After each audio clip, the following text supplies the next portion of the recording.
Good morning and welcome to TSL Nigeria TV.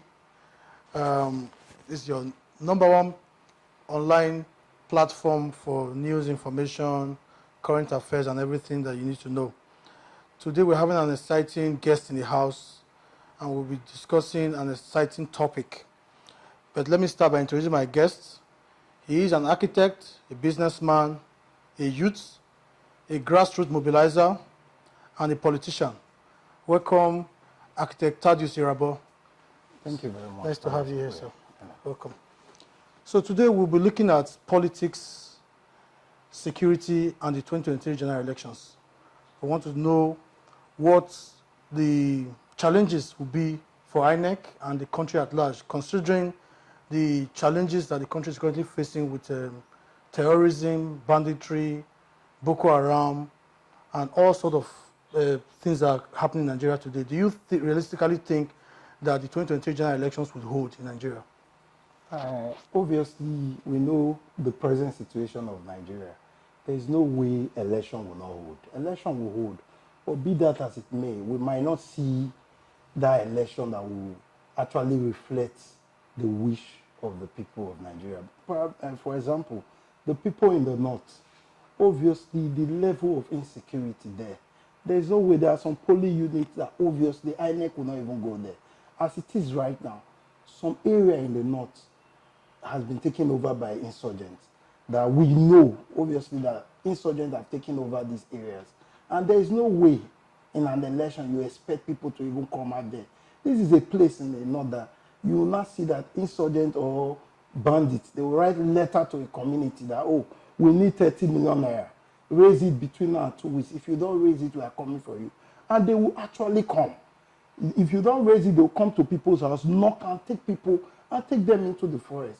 It has become a business that thrives in the north, where people from neighboring countries, they now mobilize them because that's the only business in Nigeria that you can say that is thriving at the moment. Insecurity. They mobilize their siblings, they mobilize their friends, they mobilize their brothers, their co-Fulani brothers. They mobilize them down to Nigeria while they stay in the forest, collect whatsoever ransom. Have you ever imagined the millions and the billions that they take into the forest? How is this money taken out of the forest? If there are no, it's not, how do I put it? It's like a cartel.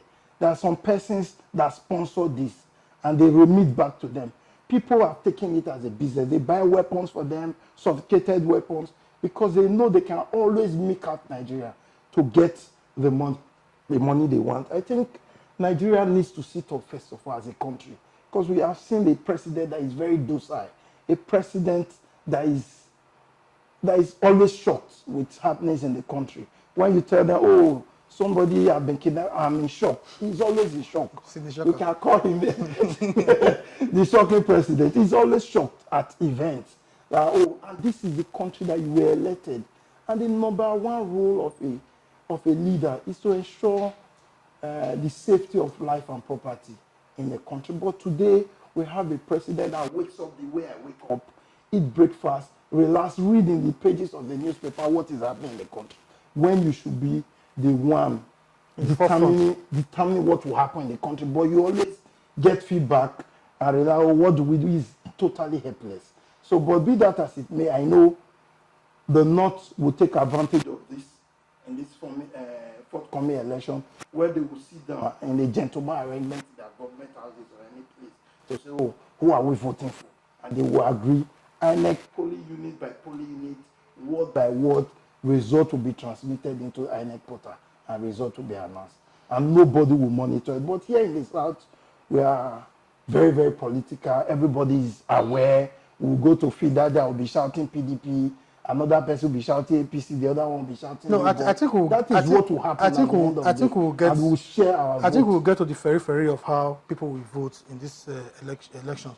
But do you realistically think that INEC is prepared to conduct a free, fair, and credible election, considering right now that if you look at, for example, the Osun elections, you could tell that INEC did a good job with that elections. Do you think that INEC can take it one step further to the national elections and conduct a free, fair, and credible elections? I think with what we have seen in the recent times, INEC have actually tried. But be that as it may, a national election is different from a one-off election. One-off election, you can deploy all your materials, all your sensitive material, your card readers. You can take the one of Edo to assist to Shun. You can take the one of Ekiti to assist to Shun. I don't know if you get. But when it's not a general election, I think they've been given enough resources to conduct the election. But I still think manpower, you lack a lot of manpower. That's when you mostly use corpers. In a one-off election, you see that it's their staff that actually does the thing. But in a one-off election, I'll give you an example, and you know about it. During these my primaries, there was allegation that that I registered in 2 polling units, which was totally not true. I had a letter to that effect. I went to INEC office to say, I want to transfer my voting center from Ward 10 to Ward 11. But on getting there, I filled my form. But at the end of the day, the person there did fresh registration instead of transfer. If I didn't have that copy of it, it would have been something else. I don't know if you get. So manpower, other things could affect the outcome of the election. But if we are going to look by what have happened in the last 2 standalone elections, which is Ekiti and Osho, we'll give it to INEC. INEC have shown that, they can actually depict what Nigerians actually want at the moment. They can listen to the sensitivity of our people, and they are ready to do what is right. Obviously, the person in charge of the INEC, as we will say, the present president, will not be in the ballot. And as we all know, his party does not stand a chance with this current situation of Nigeria. Even the infighting among them will affect them. I think the only thing that Buhari will be remembered for is to give us free and fair election. And I know he has taken that as his only legacy. And we want to see him do that to the end. So from 2023. I'm happy that you are obviously of the opinion that we might have a free and fair elections. Now, INEC have introduced the BVAS, and we saw it in Osun, we saw it in Edo, but I think from Edo in 2020, they took it one step further by making sure that you can now vote in your voting polling center, and the results are transmitted directly to the National Collation Center, which is what we're going to see in 2023. Do you think that will have an effect in terms of cutting out the logistics? Because before now, you know that when you finish voting in your unit, you have to escort results and all of those to ward collation centers, local government collation centers, and state collation centers. Now, with this new arrangement, the results are transmitted directly. Do you think it will have an impact on the elections? Do you also think that it will reduce the security risk on INEC personnel and all of that at the collation centers and every other thing? Obviously, it will. But at the same time, even if you transmit from your unit, you are still taking it to the ward. People will still escort it to the ward, because in Nigeria election, greed plays a major role.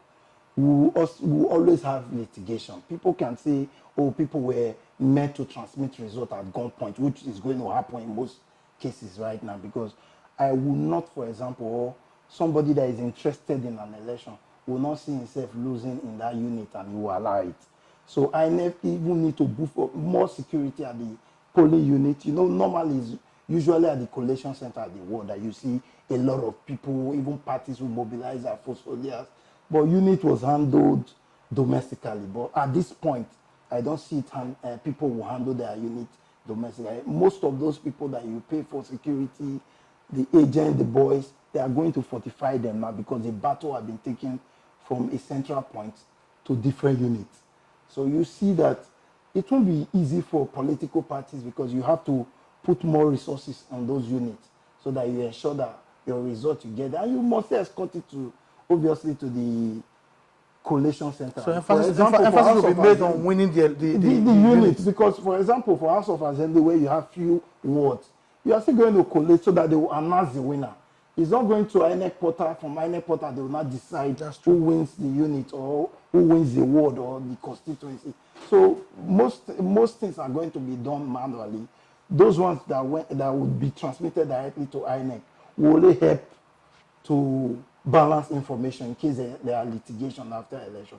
I guess that's what we'll be seeing in this election. Okay, let's delve into your party, the People's Democratic Party.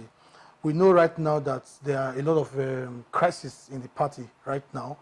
I can tell from yesterday was supposed to be, or day before yesterday was supposed to be the PDP NEC meeting, which couldn't hold, despite the fact that the national organizing secretary, or the national secretary of the party came out to say that they have unforeseen challenges. And so what would you say are those unforeseen challenges? Because we know right now that there is a running battle within the Rivers State governor and the candidate of the presidential candidate of the PDP. And also in so many other PDP states, the PDP is in crisis, like in Edo, in Delta, in so many other states. So do you think that the PDP is prepared for 2023 general elections, considering the crisis right now in the party? Obviously, you know, at times when you want to perfect everything, you want to dot all the I's and cross all the T's, these are things that you see. Obviously, the national chairman have not done the needful. The national chairman, I can say categorically, is the problem of the PDP as we speak right now. Because being a national chairman that just emerged close to the primaries, there are a lot expected from you. We saw this in 2015 when secondaries emerged. We had 13 presidential candidates. After the election, there was no single fallout. That was effective management. You can see a national chairman that after the primaries, you went to meet somebody to tell him that he's a hero of the convention. That was unethical of a national chairman. What we would have expected was to see a national chairman that would go to the runner-up a weekend to tell him, please, you have always done this for the party. Let's leave this behind. Let's forge ahead. Not going to celebrate somebody that stepped down for another person. That was the genesis of this crisis. I think it was very, very unprofessional, and people should call him to order. And secondly, let's look at our presidential candidate. We know him as a unifier, and today we want to call on him to unify the party. You cannot have a fight in your house and you are saying you want to settle the community. Settle your house, let people know actually that you can settle the community. Your wife and your children cannot be quarreling, and you are telling the whole people in the community, don't worry, we will settle. That's not how to do it. Ability to settle the PDP crisis from national to the state, that will determine if he can actually unify Nigeria. That will make me preach him as a unifier. And the time and the clock is really ticking. We don't have time. Primaries is over like almost 3 months. I'm going to 3 months now, and nothing has been done. So we'll be calling on our presidential candidate, Atiku Abubakar, to do the needful. He needs to unify PDP first before we will unify Nigeria. And that will actually help him. A lot of people can point to the history of Alhaji Atiku Abubakar as always embroiled in political crisis anywhere, any party which he is.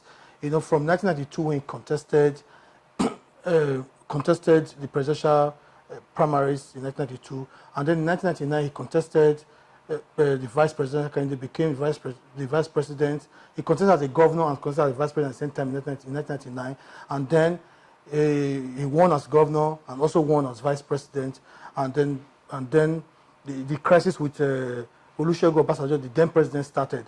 From there on, he moved to the ACN. From the ACN to back to the PDP in 2011, contested against President Goodluck Jonathan. Famously said that I think he was the first person to threaten violence with the sitting president then. And then in 2015, contested and left the party to join the APC and back to the PDP in 2019. And now in 2023. So he has been someone who has been contesting elections since 1992. And in every party that he has contested, he has always been crisis. Do you think he's someone with an effective crisis management?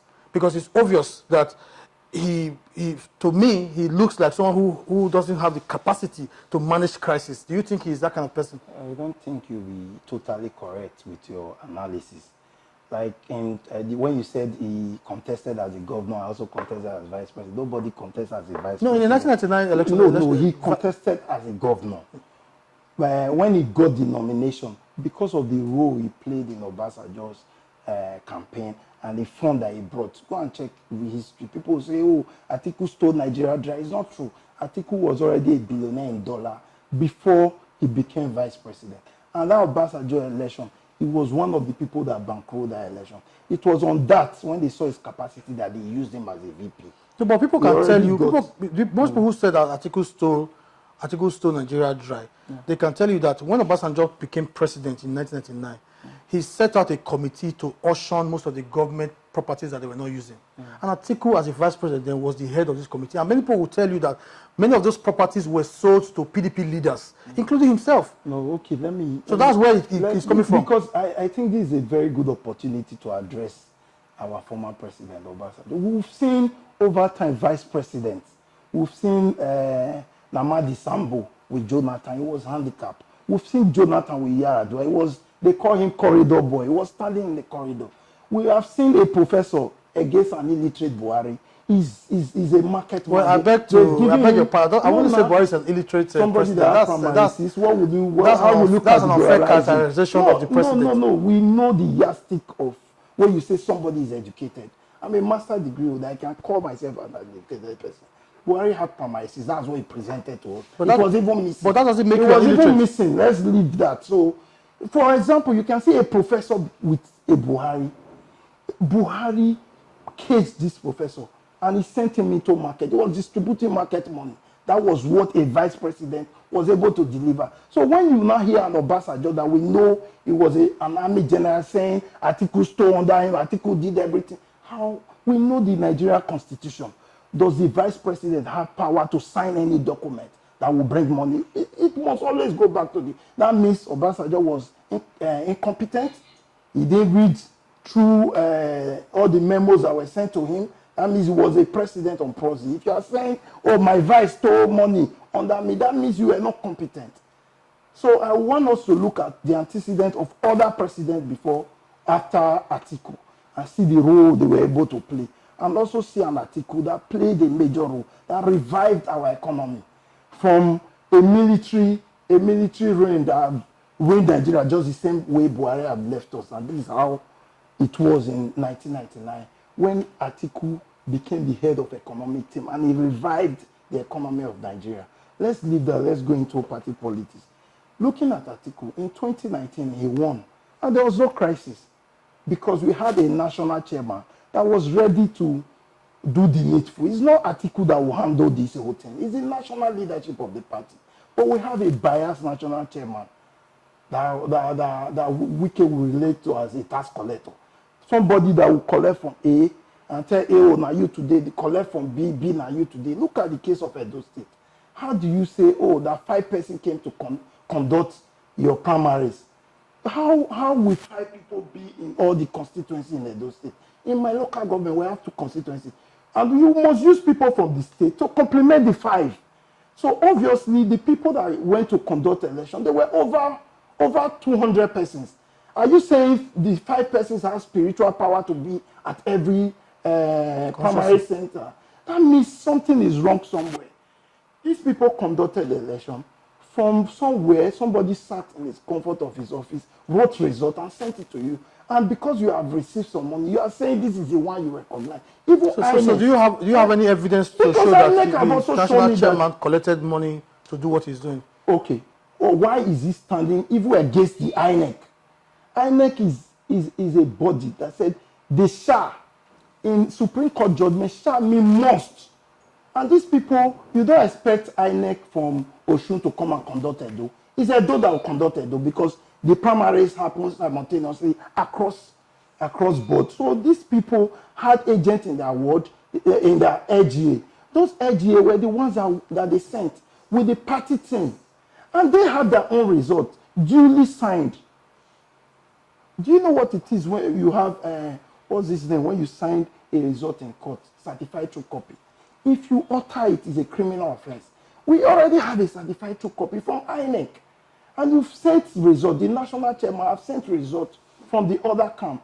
INEC have told them, we can't recognize this thing because these are not the people we monitored. Okay, why are you insisting? If something have not gone underground, why are you insisting? If you're actually the leader of the party and every person there is a party member, why are you taking side? Why don't you do what is right in the sight of law? Until you start doing things, we are saying, oh, we need to do things differently. That's why you see this obedient movement. We must start from our house. How do you see things that are just right and you are still pushing for wrong? It's not done anywhere. That is the benchmark of the crisis. You can't target on Atiku. Atiku has a role to play, obviously. He's the one that won primaries. The day I won my primaries, you see over five persons that contested with me. They were in my house that day because I put a call across to them. Oh, come on, I'm celebrating. And they showed spirit of sportsmanship. They came to my house. And the only person that didn't come is the person parading herself with the governor. That shows something is wrong somewhere. If you have an election where 6 persons vote from, 5 signed the election result, and 1 person did not sign, he was there at the field. I have a video clip of her at the election center. And right now you are parading yourself as a candidate. And you expect me to keep quiet because 1 man has 2 heads. It's not done anywhere. So we must do things right. We must do things right to move Nigeria forward. Do you think what that is right your is right party, and what is wrong is wrong? Do you think that your party, the PDP, have enough time to address these challenges that you are facing right now? Because Nigeria is not just facing security challenges. The political parties themselves are embroiled in crisis all over. Do you think your party, the PDP right now, can and have enough time to deal with these issues before the 2023 general elections? Obviously, I think with the new electoral law, it has created enough space for everything. That's why the primaries were done earlier than usual. It should have been around September, November. But because of time for litigation and all that, that's why it was shifted back. That's why we have this time. Nobody is campaigning. Everybody is in court. We are running from one courtroom to another to ensure that before campaign even starts, you already have the authentic candidate list that will face the other party for election. I think right now, the PDP, what's their business with fighting insurgency? Do they have the capacity to fight it right now? The answer is no. What they should do is to address their own problems, deal with everything, every fallout that have come out of the party primaries, and let's move forward. And I think the national chairman has a lot of role to play. And I guess that's why the NEC meeting was shifted today. I guess the conditions that they gave, they have not been able to meet it. Let's wait till the end of today. Let's see what will happen. And I pray it's going to be for the good of Nigeria. So coming back to your presidential candidate, Alhaji Atiku Abubakar, do you think that he has the capacity to deal with the security challenges that we are facing in the country today? Because he is a Fulani man, he is from the north, and the current president is a Fulani man, and we've seen that there's a bias towards the way the president has dealt with the Fulani herdsmen crisis. And then you also know that Atiku Abubakar has severally defended the actions, or I wouldn't say he has defended cattle grazing and all of that.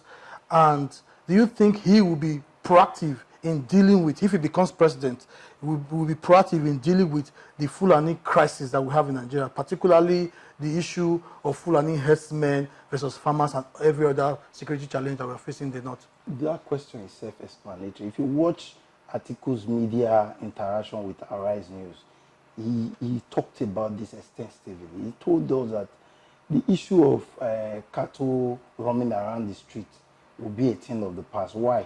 Because the state will be given enough power. Those states just signed their anti-grazing law anti-grazing bill into law. If you have a state that have said no cattle will move around, nobody will come and dictate for you. He obviously said, he had 1,000 cows, and his son doesn't live at Adamawa. So he's not in support of any cow moving up and down from one state to another. He has said that. Again, I think with the security challenges right now, it's not a thing that any president will be proud of. I know even Buhari, that is an extremist, a Fulani extremist. It was, before now, Fulani have called him to be their patron. That's the height when a terrorist group will call you highly respected man that you are their patron, and you didn't rebuke them. So we have seen that he's very tolerant to him. He's a typical Fulani man. I don't see a Buhari getting married to somebody that is not Fulani. He can't do it. Every other part of the country irritates him. That's why you see the head of army, the head of police, everybody must be his siblings. Those are the people he's comfortable around. Unlike an Atiku that married a Yoruba woman as his first wife, married an Igbo woman, and married an Hausa. You know that he's not entrenched into the Fulani way of doing things. As a young man, you could have a Fulani girlfriend.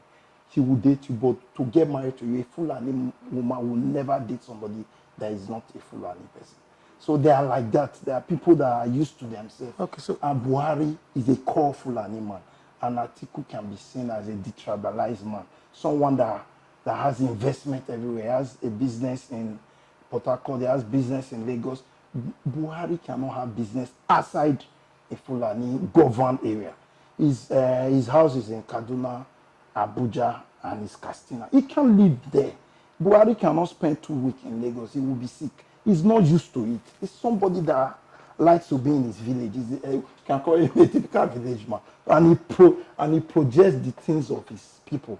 That is just it. So you cannot compare we'll get back. And we know the only way to solve it is not even our military anymore. Any serious president that emerges in 2023 must go and hire experts that will come and chase these people out of our forest before our army can come back again.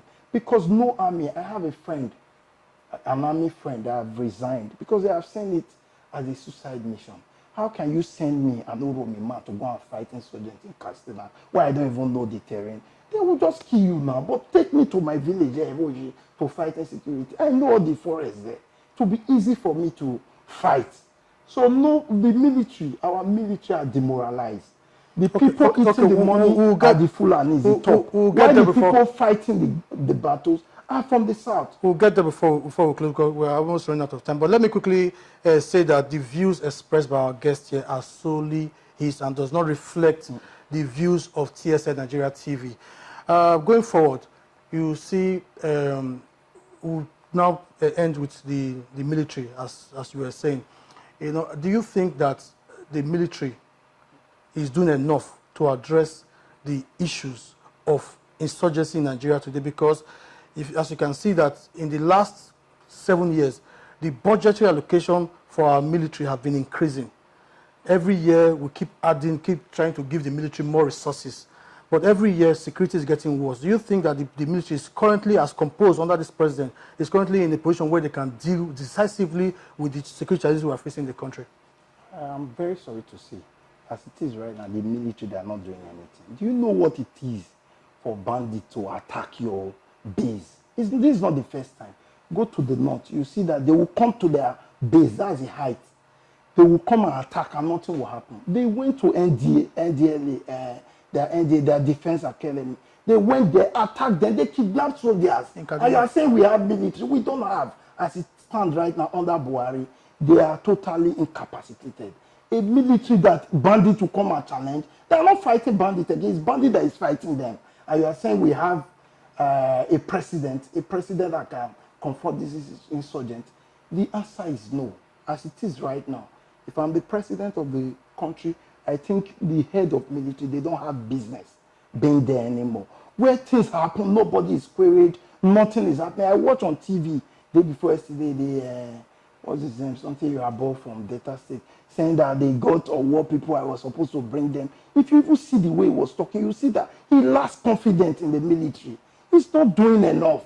That is not a country that is under, this is almost war. It's a war situation. A country under war situation, you're having the head of military coming, using subtle words. You are not seeing forceful words that will tell the bandits, oh, these people are ready to confront us. You can see bandits sending video. You see their composure. You see the way they address Nigeria, as if they now control this country. We are just praying that one day they don't run into Aso Rock and take our president away and sit down in the seat of power. Because they have been so emboldened. A bandit that could go into Abuja Central Prison, operate there for over an hour, free all the bandits, and they left. Nobody was caught. Nobody was killed. No reprisal attack. You are saying we have people defending us. Nigerians are already defending themselves at this moment. That's in the capital. Yes, Nigerians are defending themselves everywhere. So we just know anytime you are going out, you know your destiny is in the hand of God. And in your hand, nobody is looking over you. It's so pathetic and it's such an unfortunate situation. Thank you very much, Mr. Architect Thaddeus Irabor. It's always good to have you around, and we're happy to have this conversation today. We'll be looking forward to talking to you next time, and we'll be looking forward to inviting you to have more elaborate conversations as the 2020 general elections come come by. It's always a pleasure to have you. Thank Please you do very well much. to follow up on our channels on social media, WhatsApp, YouTube, Instagram, TSL Nigeria TV. And we'll be back again on Monday of next week. Until then, bye-bye. Stay connected to TSL Nigeria and get updates on the go all day, every day. Subscribe to our YouTube channel on TSL Nigeria Space TV and join our online family.